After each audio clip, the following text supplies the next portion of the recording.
Yo, I am Dr. Cool. Before you dive in, ask yourself, why can't the Western world survive without Africa? Think about it.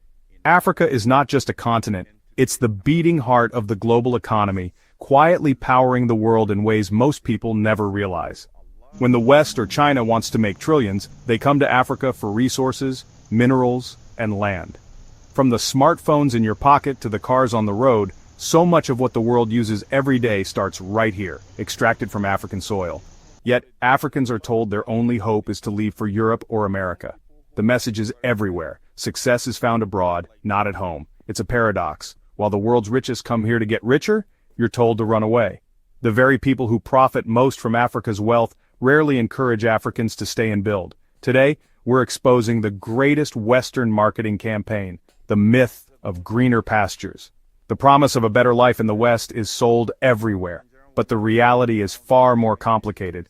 This seductive lie convinces millions to abandon their roots, chasing a dream that often becomes a nightmare.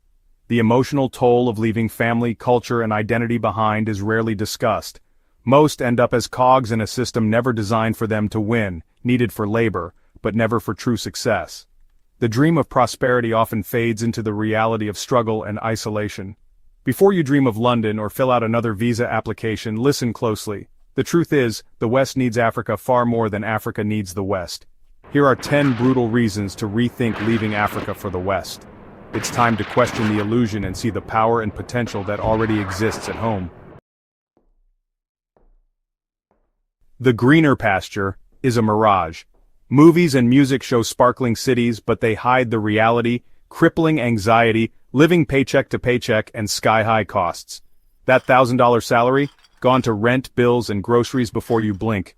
You share cramped apartments, work multiple jobs, and still struggle to send money home. The wealth you see is often built on debt. Credit cards, loans, mortgages. You're on a treadmill, running faster just to stay in place. Surrounded by apparent wealth, you've never felt poorer.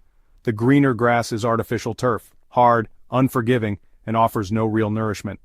Behind every glossy photo is stress, sleepless nights, and the feeling of being a replaceable cog. The Western dream is a stage, and you're paying dearly to be an extra. Don't be fooled by the highlight reel. In Africa, you belong.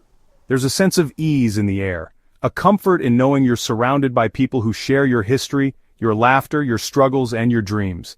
In the West, you're instantly an outsider. Your skin, accent, and presence mark you as other. Every room you enter, you feel the weight of being different, of standing out in ways you never had to think about before. You feel eyes on you in stores, get random police checks, and sense suspicion everywhere.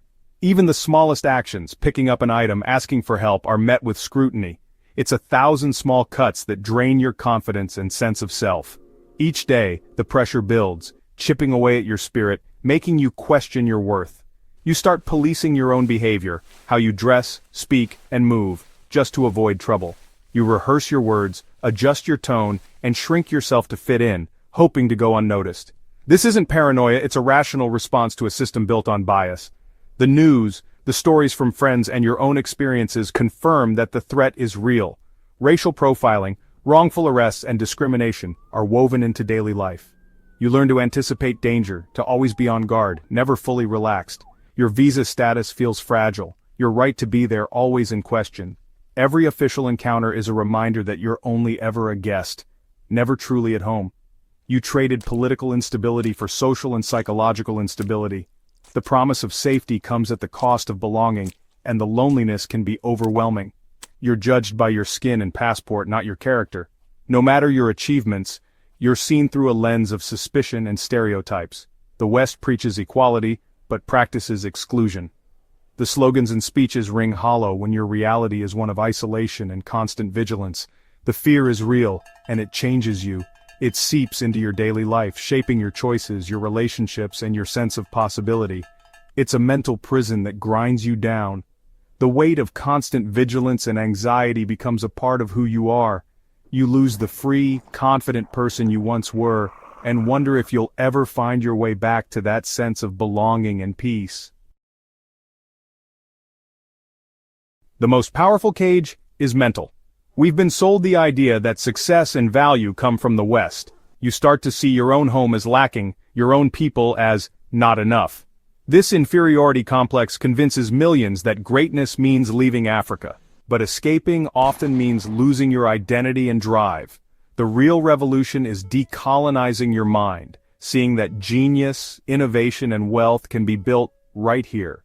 Reject the idea that you're missing something only found abroad. See the value in your own culture, markets, and people.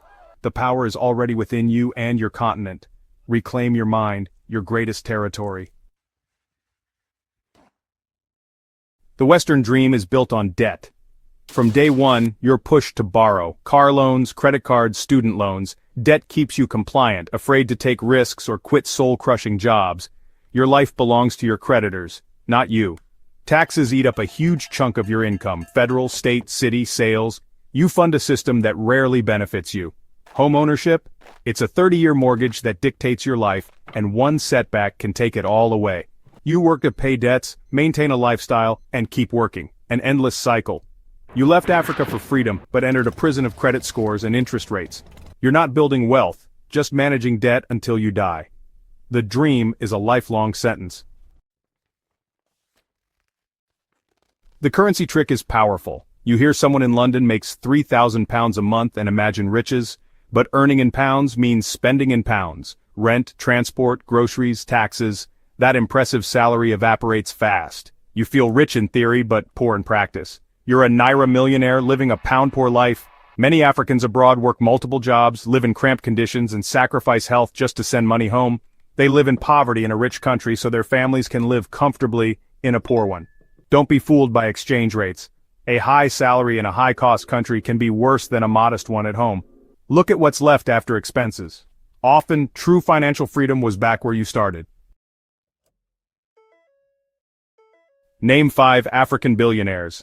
Dangote, Adenuga, Motsepe, Masiwa, Alakija. Where did they make their fortunes? At home, not abroad. They saw opportunity in Africa, not in a Western paycheck. Real wealth is built by creating value, not earning a salary. The West is designed to make you an employee, not an owner. Barriers to entry are high, networks are closed, and the system preserves wealth for insiders. Working abroad might give you a living, but rarely a legacy. You're building someone else's dream, not your own. The path to true wealth is through solving problems at home, not chasing visas. The African billionaires stayed, built, and won. Africa is not a charity case, it's the world's last great economic frontier. For too long, the narrative has been about aid and dependency, but that's changing fast. Today, Africa stands at the center of a global economic shift, where opportunity and innovation are rewriting the rules. The West is aging, its markets are saturated, and growth is slowing. In Europe and North America, populations are shrinking and economies are struggling to find new engines of expansion. The old centers of wealth are losing their momentum. Africa, on the other hand, has the youngest, fastest-growing population and a massive untapped market. Every year, millions of young Africans are entering the workforce, bringing fresh energy, ideas, and ambition. This is a continent bursting with potential. The world runs on African resources: cobalt, coltan, lithium, copper. These minerals power everything from smartphones to electric cars, making Africa essential to the future of technology and industry. Global powers are scrambling to invest here not out of charity, but for profit. They see the potential for high returns and are eager to secure their place in Africa's growth story. While you queue for a visa, the world's smartest money is queuing to get in. Investors and entrepreneurs from every continent are racing to tap into Africa's promise. You have a home field advantage in the most promising market on Earth. The next wave of global innovation and prosperity will be built right here, by people who understand the land and its people best. Don't trade it for a bit part in a declining empire. The future belongs to those who seize the opportunities at home, not those who chase fading dreams abroad. The opportunity is here, not out there. Africa's cities are rising, its businesses are growing, and its people are ready to lead. The world's economic giants know Africa is the future. They're investing, partnering, and building relationships that will shape the next century. You're already in the greener pasture. Start cultivating it. The seeds of tomorrow's prosperity are being planted today, and you have the chance to help them grow. The next century's economic history will be written here. Don't miss your chance to be part of Africa's rise and to shape the future for generations to come. The Western system isn't neutral. It wasn't built for African immigrants to succeed. You start the race several laps behind, facing invisible walls at every turn. Unconscious bias means your name, your background, your experience are all held against you. You're allowed to participate but rarely to lead. Brilliant African doctors drive taxis. Engineers work in warehouses. Your potential is wasted, your qualifications ignored. You're a king asked to play a pawn in a game that has no space for you to win. No matter how long you live in the West, you'll always be the African. You perfect the accent, pay taxes, raise kids, but you're still asked, where are you really from? You become a permanent outsider, caught between two worlds. In Africa, community is everything. In the West, you're on your own. Your children inherit this confusion, struggling with identity and prejudice. You lose the support system you took for granted. Assimilation never brings full acceptance. In Africa, you are whole. Your identity is unquestioned. Your heritage is strength, not something to hide. Home is where you truly belong. The answer isn't to run, it's to build.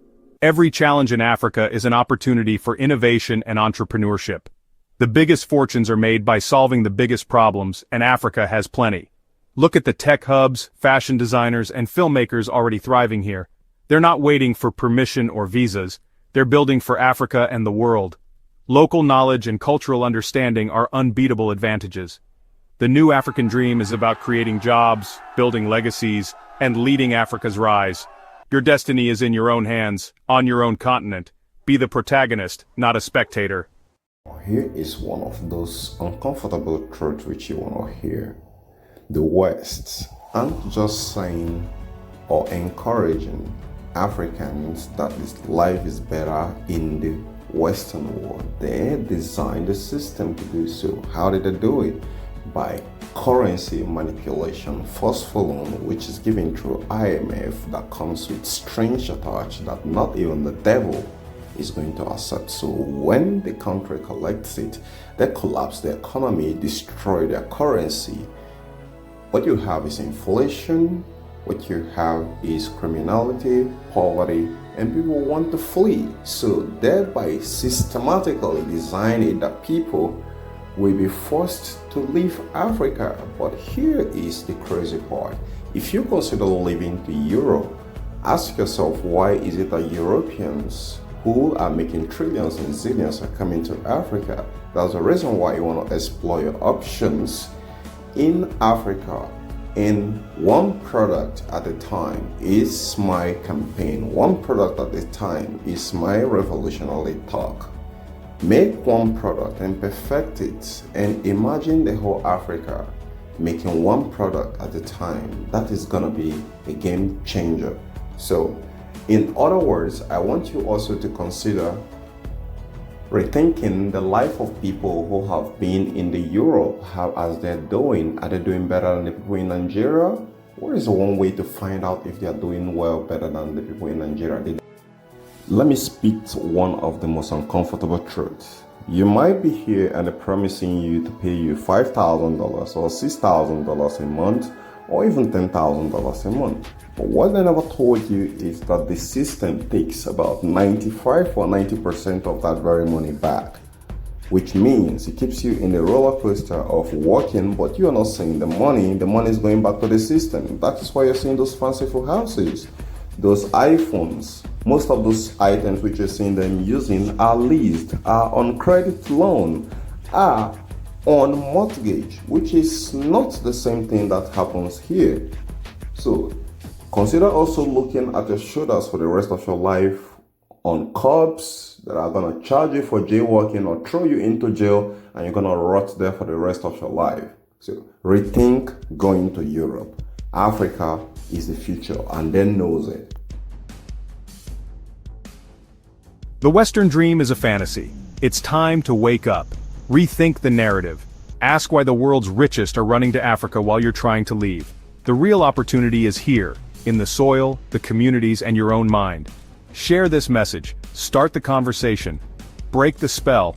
It's time to stop building their countries and start rebuilding our own. Come home, physically, mentally, and spiritually. If no one else believes in you, I do.